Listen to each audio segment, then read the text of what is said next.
Quando o inverno se estende além do que os olhos conseguem suportar, quando o céu permanece cinza por semanas e a neve cobre não apenas a terra, mas também a esperança, algo antigo desperta nas florestas do norte.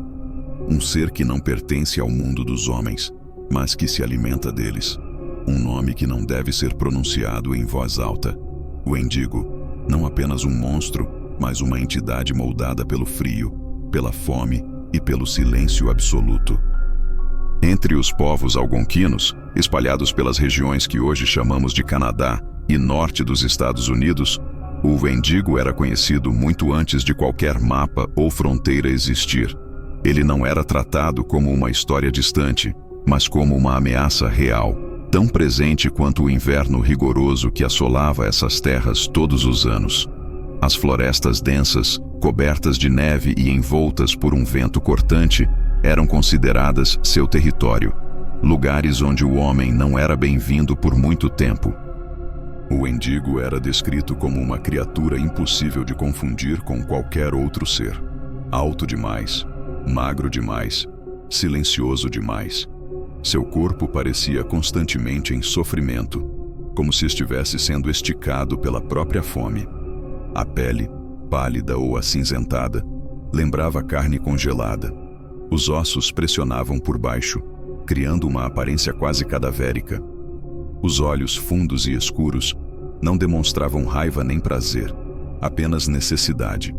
Uma fome que não conhecia limites. Diferente de muitos monstros do folclore mundial, o Wendigo não era impulsivo. Ele não atacava em fúria. Ele esperava, observava. Caminhava entre as árvores como parte da floresta, confundindo-se com sombras e troncos. Dizem que ele conhecia cada som da mata, cada movimento do vento, cada estalo da neve sob os pés humanos. Ele caçava com inteligência e paciência, escolhendo sempre aqueles que estavam sozinhos. Uma das características mais aterradoras atribuídas ao Wendigo era sua capacidade de imitar vozes humanas. As lendas dizem que ele chamava suas vítimas pelo nome. Reproduzia gritos de socorro, choros desesperados e pedidos de ajuda que ecoavam entre as árvores. Quem ouvia acreditava estar diante de outro viajante perdido, alguém precisando de auxílio. O erro era responder, porque, ao se aproximar, a vítima já havia sido escolhida. O Wendigo não deixava rastros claros. Pessoas simplesmente desapareciam. Caçadores que saíam sozinhos e nunca retornavam. Trilhas interrompidas abruptamente. Aldeias que, após um inverno rigoroso, contavam menos membros do que antes. O medo não vinha apenas das mortes, mas da incerteza. Ninguém sabia exatamente quando o Wendigo estava por perto. Apenas sentia sua presença como um frio diferente, mais pesado, mais profundo. Em algumas versões do mito, o Wendigo era descrito como um espírito ancestral do inverno, uma força da natureza personificada. Em outras, ele surgia quando um humano cometia o maior dos tabus, e como punição, perdia sua humanidade para sempre. Independentemente da origem, o resultado era o mesmo. Uma criatura condenada a vagar eternamente, presa entre mundos, incapaz de morrer de fome, mas também incapaz de se saciar. As histórias dizem que, quanto mais o Wendigo se alimentava, maior ele se tornava. Seu corpo crescia, mas sua fome crescia junto. Nunca havia alívio, nunca havia descanso. Essa característica transformava o Wendigo em um símbolo aterrador. Quanto mais ele consumia, mais distante ficava de qualquer lembrança de humanidade. Um castigo que não tinha fim. As aldeias transmitiam essas histórias como forma de proteção. Crianças aprendiam desde cedo a nunca se afastar sozinhas durante o inverno. Aprendiam a respeitar a floresta e a compartilhar alimentos, porque o isolamento e a escassez eram vistos como convites para o Wendigo. Não se tratava apenas de sobrevivência física, mas espiritual. Manter o equilíbrio era essencial para manter o monstro distante. Existem relatos orais que descrevem encontros diretos com a criatura. Silhuetas altas observando à distância, olhos refletindo a luz da lua entre os galhos. Um silêncio repentino na floresta, como se todos os sons tivessem sido engolidos. Alguns diziam sentir uma pressão no peito, um medo que não vinha de um pensamento racional, mas de algo instintivo, ancestral. O Wendigo raramente atacava perto das aldeias. Ele preferia os limites do mundo humano, as zonas de transição entre o conhecido e o desconhecido. Trilhas longas, áreas de caça remotas, regiões onde a ajuda não chegaria. Sua existência dependia do afastamento. Ele precisava que suas vítimas estivessem sozinhas, vulneráveis, sem testemunhas. Derrotar um Wendigo nunca foi considerado simples. Armas comuns não funcionavam. Ele não sangrava como um animal. As tradições falam do fogo como única forma de destruição definitiva. Queimar completamente o corpo, impedindo que o espírito continuasse vagando. Algumas histórias mencionam a necessidade de destruir o coração da criatura, descrito como um núcleo congelado, símbolo de sua fome eterna. Mesmo assim, enfrentar um Wendigo era visto como o último recurso. O verdadeiro objetivo sempre foi evitar sua manifestação, manter a comunidade unida, respeitar os ciclos naturais, não desafiar o inverno além do necessário. O Wendigo existia como consequência, não como acaso. Na cultura moderna, o Wendigo foi reinterpretado inúmeras vezes, aparecendo em filmes, jogos e séries como Supernatural. Nessas versões, ele ainda mantém sua essência, um ser isolado, faminto, vivendo nas florestas e caçando humanos. Embora adaptado, o coração do mito permanece intacto. A criatura que nunca se sacia, o predador que já foi homem, o monstro que nasce da escassez. Mas, no folclore, o Wendigo é mais do que um inimigo físico. Ele é a personificação do inverno impiedoso, da fome que consome e da floresta que não perdoa. Ele não precisa correr atrás de suas vítimas. Ele sabe que o frio enfraquece, que o silêncio confunde e que o medo faz o trabalho por ele. Enquanto houver florestas cobertas de neve, enquanto o inverno for capaz de isolar e silenciar, o Wendigo continuará existindo nas histórias, não como algo que precisa ser visto para ser real, mas como algo que precisa ser lembrado, porque esquecer o Wendigo é esquecer os limites. E no folclore, esquecer os limites sempre tem um preço. O Wendigo não dorme, ele espera. Quando o inverno se estende além do que os olhos conseguem suportar, quando o céu permanece cinza por semanas e a neve cobre não apenas a terra, mas também a esperança, algo antigo desperta nas florestas do norte, um ser que não pertence ao mundo dos homens, mas que se alimenta deles. Um nome que não deve ser pronunciado em voz alta. Wendigo. Não apenas um monstro, mas uma entidade moldada pelo frio, pela fome e pelo silêncio absoluto. Entre os povos algonquinos, espalhados pelas regiões que hoje chamamos de Canadá e norte dos Estados Unidos, o Wendigo era conhecido muito antes de qualquer mapa ou fronteira existir. Ele não era tratado como uma história distante, mas como uma ameaça real, tão presente quanto o inverno rigoroso que assolava essas terras todos os anos.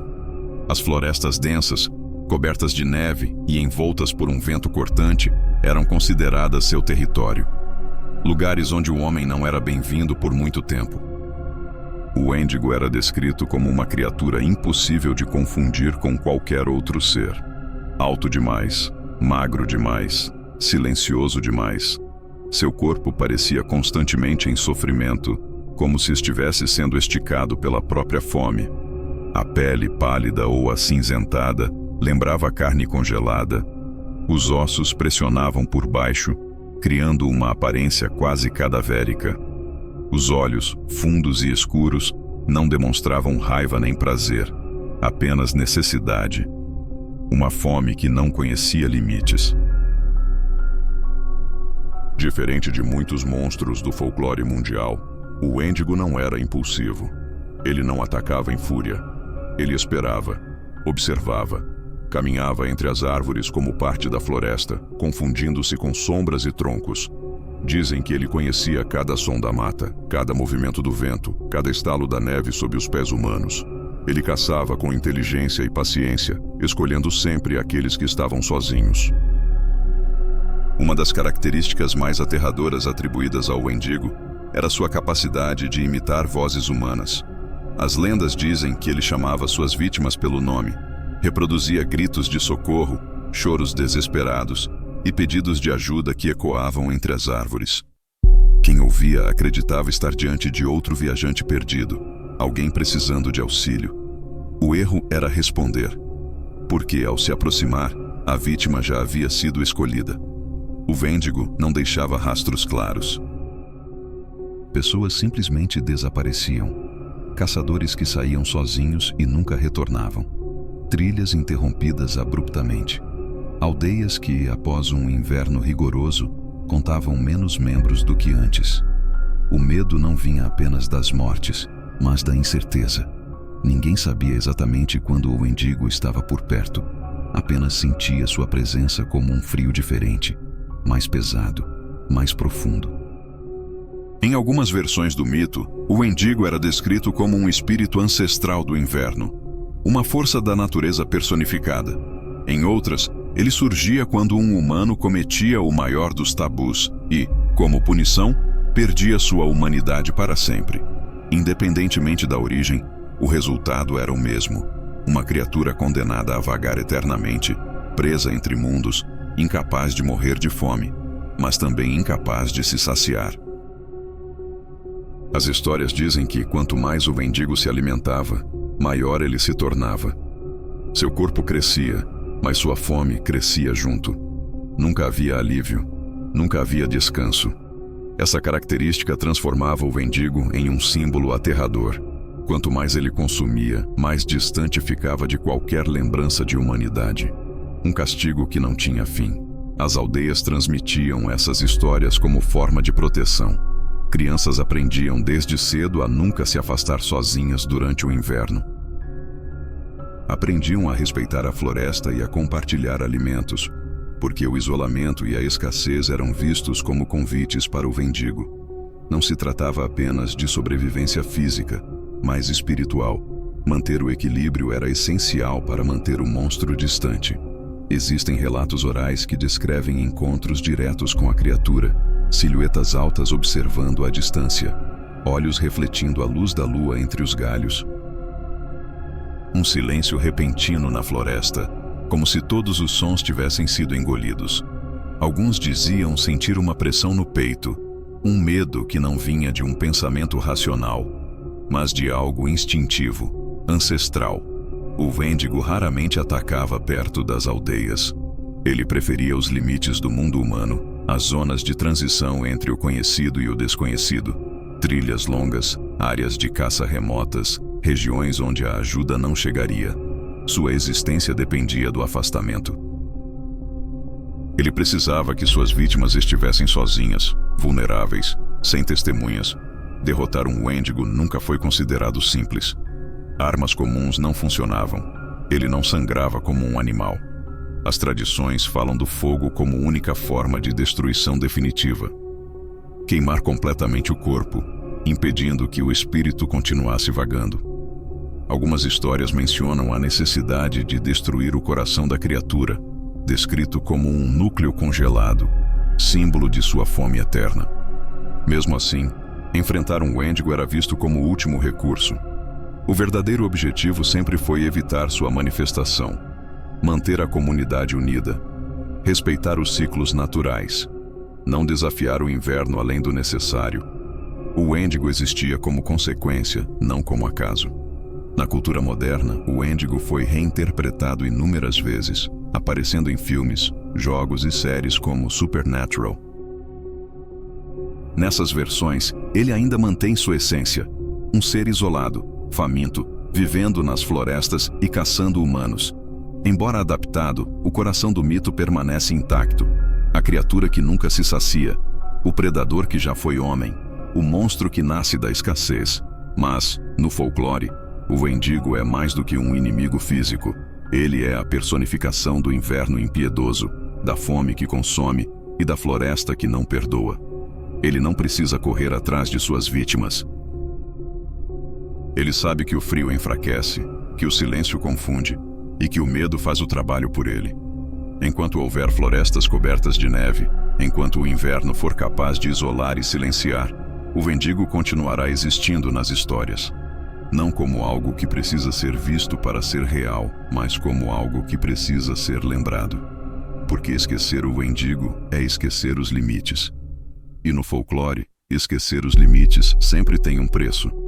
O Wendigo não dorme, ele espera.